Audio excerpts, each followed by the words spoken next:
berat. Makanya kita itu jangan berat rumah bapak-bapak ya. Bapak-bapak saya ajarin ya, bukan ngajarin juga sebenarnya. Itu coba minimal hari Jumat itu keluarin yang merah. Jangan dipikir lagi, yang merah keluarin. Saya begitu gitu maksudnya, nggak ngomong doang. Saya yang merah, paling tidak yang biru dah gitu ya. Jangan yang abu-abu.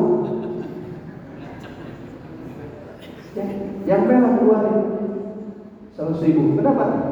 Kalau kita teliti, itu ternyata dengan satu merah tiap Jumat itu akan menopang kehidupan 1 minggu.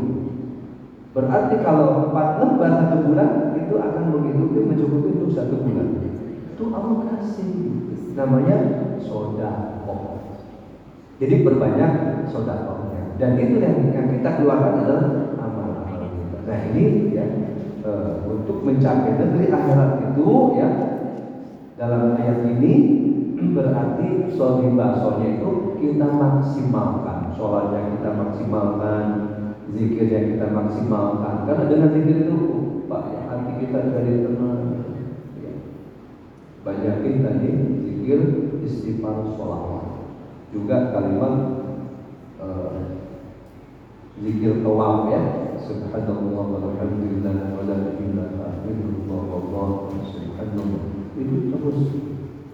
Dan saya merekam itu ternyata para malaikat di Baitul Ma'mur itu zikirnya itu. Ya.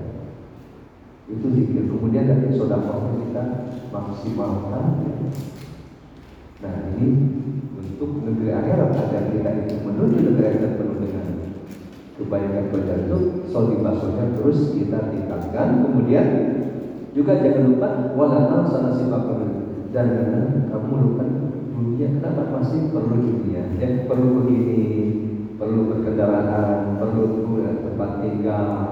Itu tetap kita bergaul, tetapi posisinya adalah ketika interaksi itu amal, yaitu akhlakul karimah, sebagai bahasa Indonesia wa ahsin kama ahsanallahu. Berbuat baiklah kamu kepada sesama manusia sebagaimana Allah telah berbuat baik kepada kamu. Jadi yang adalah kebaikan Allah. Allah tiap hari berikan nafas kita, udara, ya, matahari terbit, siang malam. Itu kebaikan-kebaikan Allah.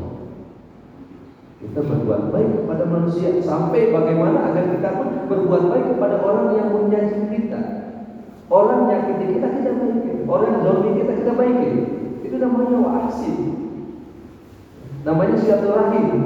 Silaturahim kepada bukan yang baik aja, yang enggak baik kita silaturahim. Itu namanya amal akhlakul karimah. Wa'ahsin kama ahsanallahu. Kemudian wala tabghil fasad, dan janganlah kamu membuat kerusakan di bumi. Bukan merusak buminya saja, tetapi merusak karakternya. Sekarang itu kan harusnya dari perbaikan.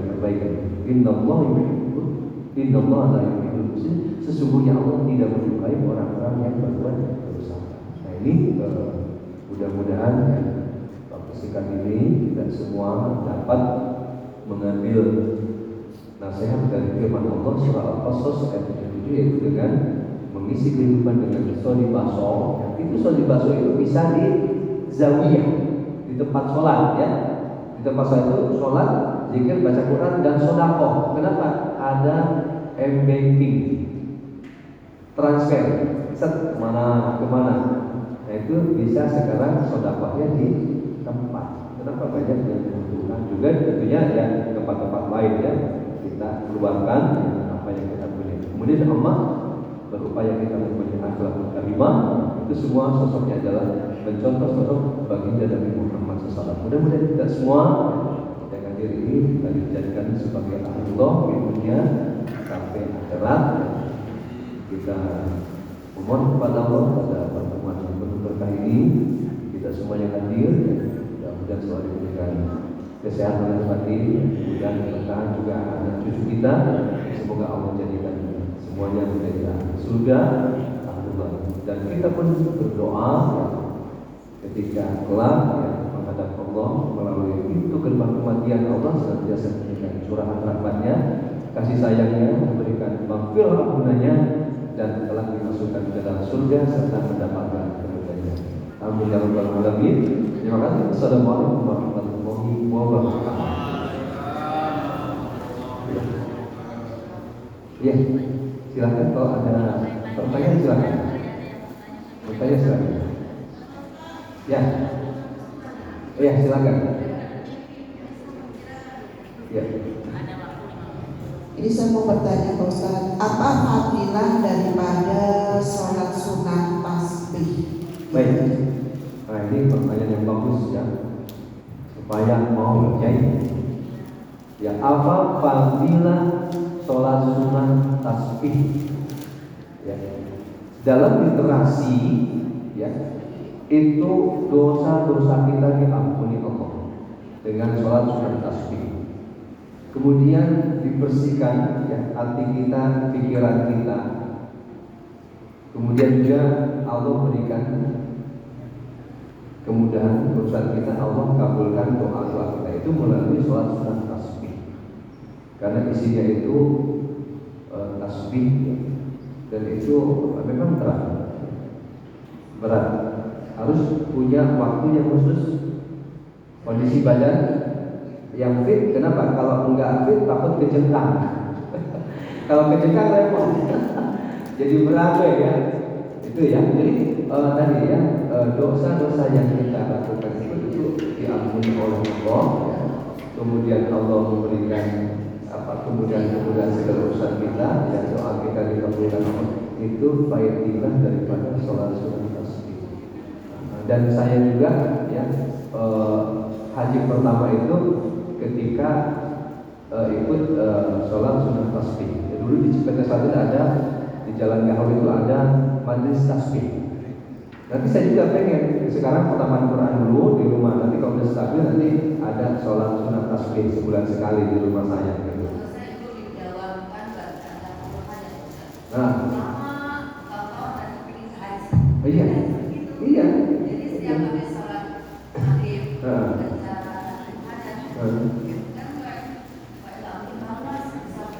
iya. Iya. Jadi gitu ya, tasbih itu. Dan itu sedikit tambahan tuh. Waktu saya pengen ke Rodoh ya, maksud saya ingat ya. Waktu haji 2008 ya, pengen ke Rodoh. Pada waktu itu kan mau ke Mekah ya. Itu kuncinya sholat sunnah tahiyatul masjid di Madinah. Kemudian saya sholat duha. Habis sholat duha itu sholat sunnah tasbih. Nah, setelah selesai sholat sunnah tasbih itu kaget ya. Di depan saya ada orang berdiri itu. Yang diri saya begini Bu. Kenapa? Karena tinggi ya. Ganteng bersih berdua. Yang nyapa satu. Mau ke Rodoh? Iya. Terus saja ya, kalau bisa sampai di samping Rasulullah. Kalau gitu, orang Arab bukan, orang Indonesia apa gitu, itu ganteng, tapi tidak ada jenggotnya, ya. Tidak, tapi kumisnya tebal. Orang mana mungkin malaikat tebal. Jadi pas masuk ke Rodoh itu lagi penuh-penuhnya, ternyata sudah disiapin satu cadar. Saya masuk. Sholat berapa rakaat, tengok ke kiri, kosong lagi satu sajadah, persis terakhir itu di samping Rasulullah. Itu sholat sunat tasbih. Makanya tadi ya, walaupun berat, lakukanlah kalau mampu seminggu sekali. Kalau nggak mampu sebulan sekali. Kalau mampu setiap malam luar biasa. Ustaz, ya. Sholat tasbih itu dikerjakannya boleh berjamaah atau sendiri-sendiri. Kemarin Pak Ustaz sudah ngeliatin berjamaah, sudah ngerjain berjamaah. Takutnya ada ragu-ragu Ustaz. Ya, jamaah boleh, sendiri sama seperti tahajud juga. Ya, jangan bilang bid'ah ya, nggak ada yang bid'ah. Ya, itu sholat tarawih juga jamaah kan ya, itu untuk syiar. Nah, tahajud juga untuk syiar boleh. Ya, saya berapa kali imamin di kalau Ramadan ya. Nah, sholat sunat tasbih termasuk di majelis tasbih tadi itu berjamaah gitu.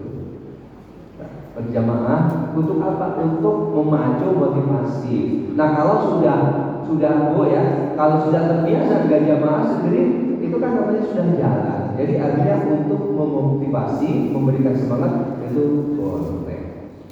Itu. Nah, dianjurkan jadi Jadi kalau udah terbiasa itu coba ya, ambil. Ya, bapak-bapak silakan. Terima kasih Ustaz.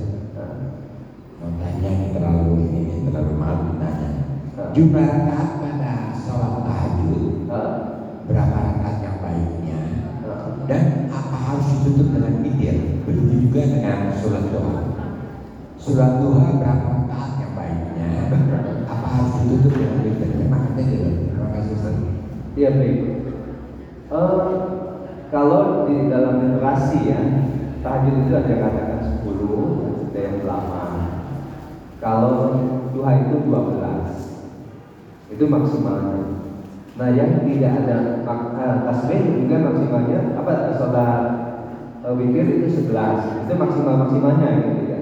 Nah, yang tidak terbatas itu sholat sunnah mutlak.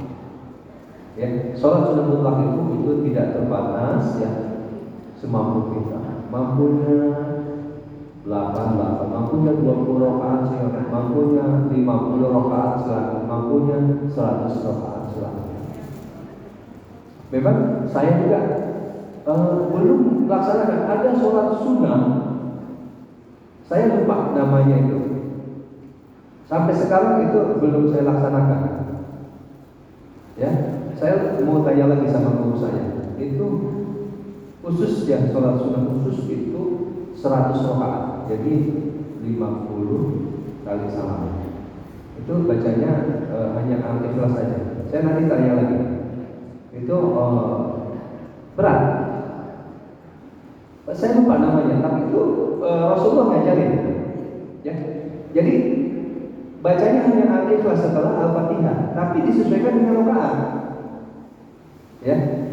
Jadi kalau rakaat pertama itu tapi satu-satu, nanti masuk yang kedua itu dua-dua, yang ketiga tiga, yang terakhir itu berarti kan Al-Ikhlasnya 50-50. Itu saya lupa. Itu para wali itu ya, itulah melaksanakan sholat itu. Jadi itu ya. Ini Pak, apakah semua sholat sudah harus ditutup dengan witir atau nggak perlu menutup? Bebas. Kalau saya banyakkan ditutup witir karena witirnya saya akhirkan. Nah, kalau witirnya misalkan setelah Isya, berarti nggak usah witir. Gitu. Jadi dalam arti witir itu sebagai penutup sholat, bukan berarti setelah witir itu tidak ada sholat. Kalau witirnya itu misalkan baca kayak tarawih lagi, baca Isya, berarti malamnya tinggal sholat tahajud. Walaupun ada pendapat untuk buka, tapi itu ribet ya. Untuk buka itu sholat dibuka dulu 1 rakaat untuk menutup. Nah itu ada pendapat seperti itu. Tapi kita yang simpel saja. Saya sih sering sekalian tahajud tutup dengan witir. Atau misalkan kalau pas lagi fit tahajud plus tasbih witir. Jangan tasbih dulu baru tahajud. Nanti tahajudnya nggak kesampaian. Kenapa? Bisa langsung tidur. Tasbih itu nanti nyaman ya. Habis selesai itu biasanya ngantuk. Hadiah Allah kasih. Jadi kalau mau tahajud dulu, baru tasbih, baru witir. Gitu ya. Gitu. Jadi silakan itu maksimalkan namanya sholat. Soli baso amal. Itu saya yang merekayasa ya. Supaya apa? Supaya mudah dicerna. Soli baso amal. Tadi saya populerkan, saya kenal di mana-mana ya. Soli baso amal ya. Sholat, zikir, baca Quran, sedekah dan akhlakul karimah. Baik. Ya. Baik, kita doa yang kita mohon kepada Allah Subhanahu wa taala. Semoga kita semua, kita, keluarga kita dan orang-orang tua kita semuanya juga kita doakan orang-orang tua kita yang sudah meninggal, keluarga